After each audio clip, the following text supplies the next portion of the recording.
Hello, mate. All right, let's talk about sales calls. If you're new to SMMA, chances are you're probably not thrilled at the prospect of having to close people. Probably a little bit nervous, a little bit afraid of sales calls. For as long as you are afraid, whether you know it or not, because most of our fears are unconscious, right? So for as long as you are afraid of taking sales calls and conducting sales calls, you're going to self-sabotage any appointment booking efforts that you make. So right now, if you are struggling to book appointments with your agency and you can't seem to be consistent, right? That's the thing, it's consistency. One day you do loads of work for appointments and the next day you do nothing, right? If you have this sort of fluctuation of behavior, there's almost always a root to your behavior. If your body feels resistance towards booking appointments, it's because of a belief or a fear. And so what I'm going to get to the bottom with you today is you're probably afraid of taking sales calls because deep down you know that you're a beginner, you're relatively new, people are going to judge you, people are going to reject you, you might feel like you're ripping people off because you're not exactly sure what you're doing yet, you might feel unprofessional. And basically, if these fears are existing in your mind on an unconscious level, which they probably are if you're new, you will always self-sabotage your appointment booking efforts. So the secret to appointment booking is consistency. That's no secret, right? But that's really what it comes down to.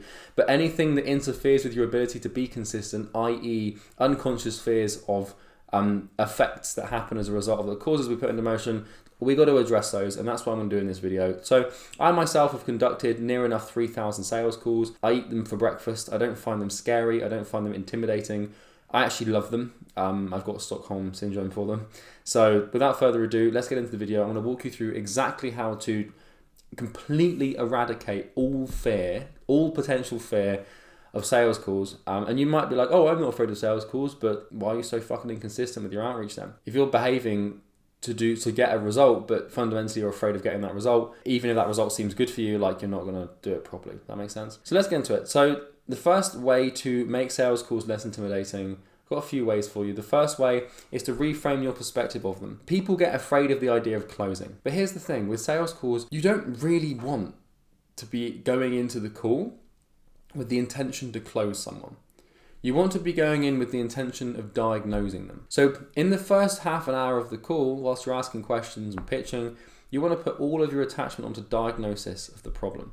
Diagnosing the prospect, truly understanding their current situation, truly understanding their desired situation, and just spending half an hour actually knowing exactly what the problem is and exactly how you can help them solve it. Stop going into these calls expecting to close them or wanting to close them, because hyperintention states that doesn't work. Go into the calls. This is literally how I used to start my sales calls. I'd be like, look, man, I want to ask you some questions. I'm going to find out more about your problem, see if we can help you. And like truly, I'd be going into sales calls with no intention to close. Once I knew they were a fit, then I'd have every intention to close them. Then I wouldn't take no for an answer.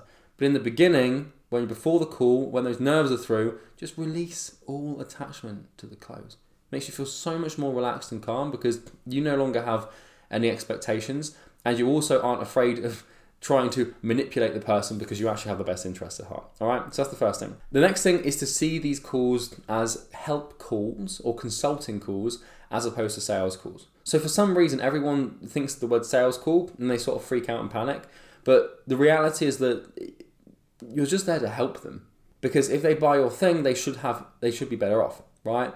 So what you want to do is reframe your perspective. Once again, it's a perspective game of, as fear eradication pretty much is always a perspective game, is reframe your perspective away from like this is a sales call, more towards this is a help call, this is a consulting call. And although it is technically still a sales call, you don't want to delude yourself. Just doing that alone and telling yourself, like, I am here and I am conducting this call not to further my ends or increase the amount of money in my bank account, but to truly connect with another human to see if I can genuinely help them. When you approach calls like that, and that's how you filter your language, your behavior, etc., for the first part of the call, you'll feel more relaxed, the prospect will feel more relaxed, and everything will be hunky-dory. Third thing, stop judging other salespeople. You will sell as you buy.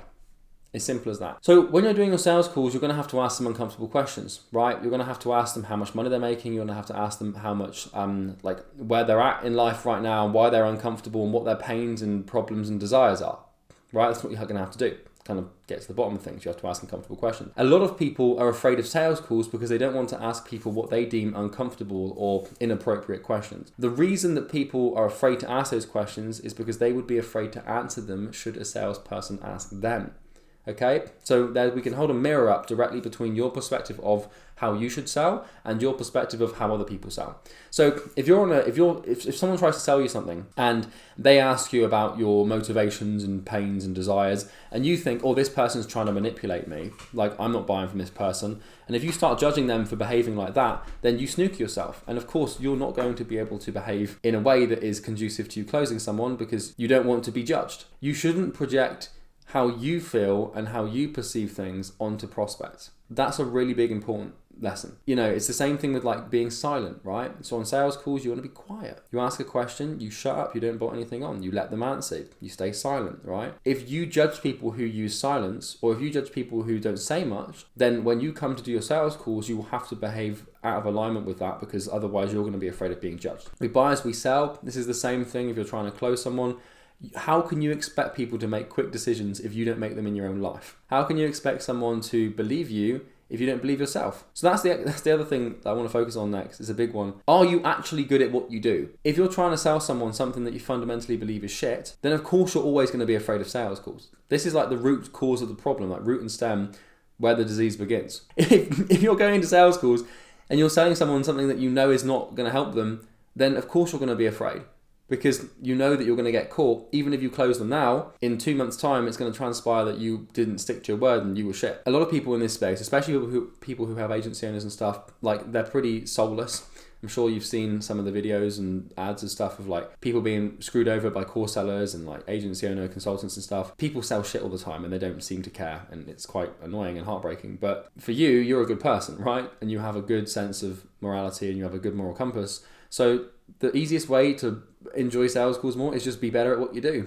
Simple, man. Because if you fundamentally believe that you are the best at what you do and you believe you can change someone's life, you will be so excited to hop on calls with people. Like when someone books a call, I mean, we probably book like 50 appointments a day now, so the excitement wears off after a while. But when I was doing sales myself and someone booked a call with me, I was like, oh man, I can't wait to tell this person what I do, because I truly believe it and I know I'm the best. Last but not least is, and this is not common advice, this is very idiosyncratic for lack of better words, but charge less. So here's the thing about sales calls is if you're afraid of taking sales calls, it's because you're afraid of trying to convince someone to buy something you don't believe in. And often if you want to have more conviction in your product, just charge less for now. This is not a long-term play. Right? This is the play for someone who's yet to sign their first few clients and just needs to get some momentum on the board, right? If you've already got a successful business or you've already got 5, 10 clients, whatever, do not charge less, right? But if you're yet to get your first client, you just need some momentum and some proof that the belief system you're trying to operate in conjunction with is has efficacy, right? Then just charge less. If you start an agency, right, and you decide you're going to work with a specific niche and you're going to run Facebook ads, and then you whack a $2,000 a month price point on your service, I would then ask you, do you truly believe that that is worth $2,000 a month? Do you think you can sell it at $2,000 a month? Because the thing about choosing a price is you should only ever charge what you feel that you are worth. And if you're trying to sell a product at a price at which you know full well that it's not worth, you will never convince anyone. You need to be sold on your product way before you sell anyone else.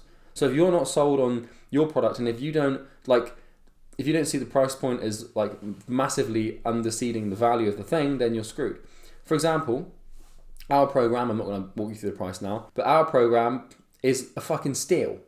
Mate, if someone buys our program, it is worth 10 times. It's probably even 100 times what someone pays for it. And I truly believe that. Like, that might sound stupid to you, but I truly believe that, like, if someone buys my product, they in arbitrary units of value get 100 times more value than the price they actually paid in the first place. And I genuinely believe that and truly believe that, because we shift paradigms, we build systems, and it's important, right? If you're overcharging against what you believe you should be charging, you're always going to struggle to get clients because you don't feel it's worth it, man. How can you sell someone on your product if you yourself are not sold on that product? Relatively simple. So in summary, we want to see them help calls, not sales calls. We want to release all attachment to the close and put all of our attachment onto diagnosis, right? Because prescription without diagnosis is malpractice in the medical field just as much as it is in the business field. Stop judging salespeople for their behaviors and charge less. If you're afraid of calls and taking calls, you're never ever going to actually want to book them.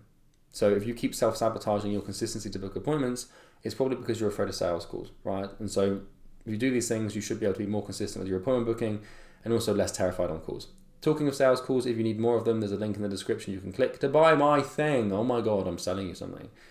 God, who would have guessed, right? But in all seriousness, there's a video of me, it's a VSL, full transparency, it's a sales pitch. I don't care if you look at it or not, I truly don't. I just want you to be better off, and I think that by buying my thing, you may well be that if you're a fit. But if you don't want to buy it, I don't care, right? Have a good day, subscribe if you're new, take care.